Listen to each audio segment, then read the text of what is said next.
বানত আমাৰ সকলো গ'ল। 3 দিন লঘোণত থাকিলো। এতিয়া আকৌ সাহায্য পাবলৈ মাটিৰ কাগজ দিব লাগে। 3 দিনলৈকে আমি কোনো সাহায্য নাই। আমি যেনেকৈ দূৰটোৰ পৰা পানী এটোপা হ'লেও বিচাৰি খালোঁ। যদি সাহায্য এটা পাবলৈ আহিছিলে তাকো এতিয়া কৈছে গৈছোঁ জামাবন্দী লাগে। এতিয়া আমি কাগজ ক'ৰ পৰা দিম? সকলো পানীতে শেষ। আমাক সাহায্য নালাগে। একোৱেই নাই কাগজ পত্ৰ, উটি গুচি গ'ল। নালাগে আমাক তেনেকুৱা সাহায্যৰ, যি ক্ষতি হ'ল হ'ল। ভঁৰালত ধান গজালি মেলিলে। 20 কুইণ্টলতকৈ অধিক ধান উটুৱাই নিলে। কাপোৰ কানি আমাৰ একোৱেই নাই।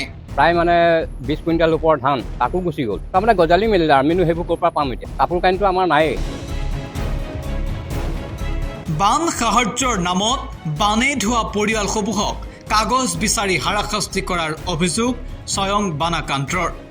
জমাবন্দী নিদিলে বান সাহায্য নিদিয়াৰ অভিযোগ এইসকল বানাক্ৰান্তৰ। এওঁ হৈছে বান বিধ্বস্ত নাজিৰাৰ হোলাংকাটনিৰ ৰঞ্জিত গগৈ। বানে সৰ্বশান্ত কৰিলে এওঁলোকক। ভঁৰালৰ ধান, কাপোৰ কানি, ঘৰৰ সকলো সা সম্পত্তি, আনকি 3জনী গাই গৰু হেৰুৱালে বানত। তাৰ পিছতো এতিয়া সাহায্য বিচাৰি হাহাকাৰ কৰিছে পৰিয়ালটোৱে। এওঁলোকৰ অভিযোগ, সাহায্যৰ নামত এতিয়া কাগজ বিচৰা হৈছে আৰু কাগজ নিদিলে সাহায্য নিদিয়ে। সেইবাবে তেওঁলোকৰ দাবী যে আমাক সাহায্যই নালাগে। মোৰ নাম ৰঞ্জিত গগৈ আৰু এইডোখৰ নাজিৰা হোলাংকাটনি গাঁও হয়। কাৰণ ক্ষয়ৰ ভিতৰত আমাৰ বেছিকৈ ক্ষয় হৈছে, কাৰণ ৰেল লাইনটো আমাক ধৰি ল'লে। ৰেল লাইনটো নভগা হ'লে হয়তো আমাৰ মানে আৰু বিপদ হ'লহেঁতেন। আৰু বিশেষকৈ আমাৰ মানে বহুত বস্তু ক্ষয়ৰ ভিতৰত আমাৰ ধান চাউলটো গ'লগৈ। 3জনীকৈ গৰু গুচি গ'ল। প্ৰায় মানে 20 কুইণ্টেল ওপৰৰ ধান তাকো গুচি গ'ল।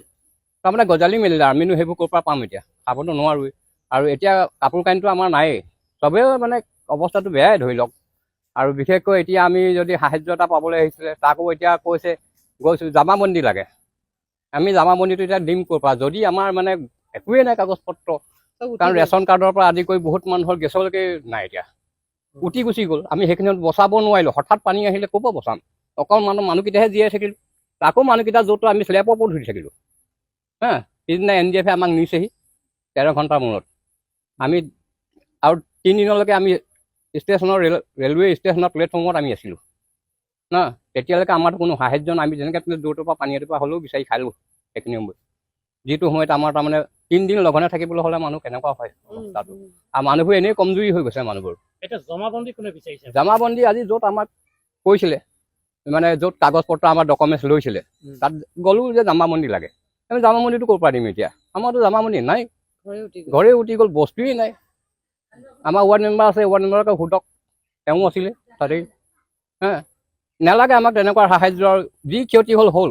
যি এতিয়া আছে আমি তেনেকৈয়ে চলিব লাগিব আমাৰ মতে, হয় নাই বাৰু? আমি মানে সেইটোৱে এটা কৈছোঁ যে আকৌ খেতি আমি ৰিটাৰ্ণ কৰিব লাগিব। আৰু কৰিছোঁ, মই 24 বিঘা মাটি ৰুলোঁ এতিয়া। মই সাহায্য নাই বিচৰা, কিন্তু 6 দিনকৈ মতামেকি হ'লে আমি আকৌ 24 বিঘা মাটি ৰুবলগীয়া হ'ল। কঠীয়াখিনি যেতিয়া নেকি বাচি গ'ল, আৰু মইতো অহা বছৰ কি খাম? আমি খেতিৰ ওপৰত চলা মানুহে। নাইতো নাই, হাঁহ কুকুৰা গৰু মূৰটো নায়ে, গুচি গ'ল। তেনেকৈতো আমি খেতিৰ ওপৰত চলি আছোঁ এতিয়া। 3জনীকৈ গৰু ক্ষীৰতী গাই, 1জনী গাভিনী গাই, সেইটো গোহালি তেনেকৈ পৰি আছে এতিয়া, ভাগি থাকিলে। এডিঙি পানীত আহি পিনে যেতিয়া গৰুৱে চট পটাইছে, আমি কাটি দিছোঁ ৰছী। যা তহঁতি ক'ত মৰ গৈ। 60টামান হাঁহ আছিলে, তাকো নাই। কিমানটা? 60টা চব গ'ল। গুচি গ'ল। ভঁৰালটো এতিয়া ধান গজালি মেলি আছে।